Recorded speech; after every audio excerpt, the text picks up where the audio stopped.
Halo teman-teman, di sini saya ingin mempresentasikan terkait permasalahan yang sering dialami mahasiswa, yakni manajemen waktu pada mahasiswa. Oke, langsung saja. Bagaimana sih cara mengatasi permasalahan manajemen waktu pada mahasiswa itu? Nah, masalah umum mahasiswa itu apa sih? Ya, pastikan manajemen waktu, iya kan? Ya dong. Nah, ini manajemen waktu ini ada beberapa masalah yang sering dialami mahasiswa terkait manajemen waktu, yakni sulit mengatur waktu antara kuliah, organisasi, dan sosial. Nah, dari ketiga ini itu yang sering menjadi masalah. Nanti entah teman-teman itu entah cenderung ke kuliah, entah cenderung ke organisasi, ataupun entah ke sosial.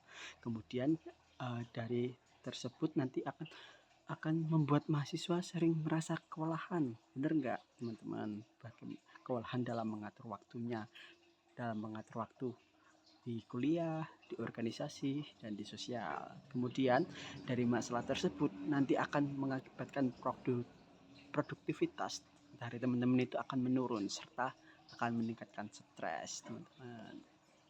Kemudian tantangan dalam mengelola waktu.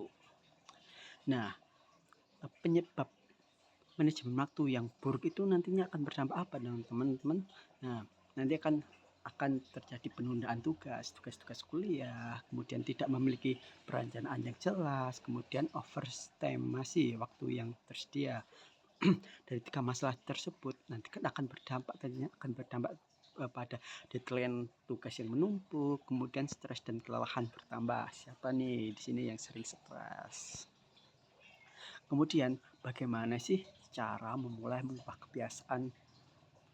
Yang pertama, membuat to-do list harian atau mingguan.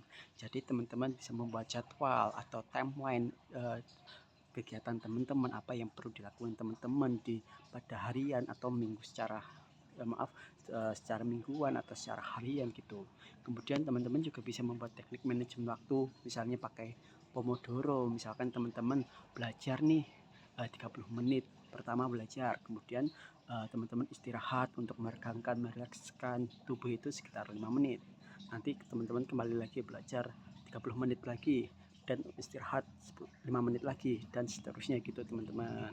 Jadi teman-teman akan lebih fokus, karena kan teman-teman ini kan pekerjaannya itu kan lebih nggak terlalu panjang gitu teman-teman.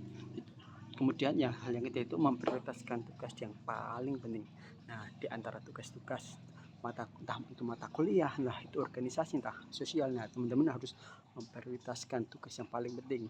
Nah, tipsnya itu yaitu yang mendekati deadline atau resiko tugas itu yang paling besar gitu teman-teman. Kemudian mengatur jeda waktu untuk istirahat. Walaupun teman-teman dikejar waktu, teman-teman juga perlu istirahat ini teman-teman. Misalkan nanti teman-teman sakit, nanti gimana tugas-tugasnya? Kemudian perubahan yang akan terjadi, misalkan teman-teman menggunakan tips-tips sebelumnya, nanti hasilnya yang akan didapat tugas dari teman-teman itu selesai tepat waktu, kemudian lebih banyak waktu untuk istirahat dan aktivitas sosial, kemudian stres berkurang, keseimbangan hidup akan meningkat. Ya, benar nggak teman-teman? Kemudian manajemen waktu adalah kunci. Manajemen waktu bukan hanya tentang mengatur tugas, tapi tentang menciptakan keseimbangan hidup dan lebih baik. Kemudian mulailah dari langkah kecil, rasakan perubahan yang besar.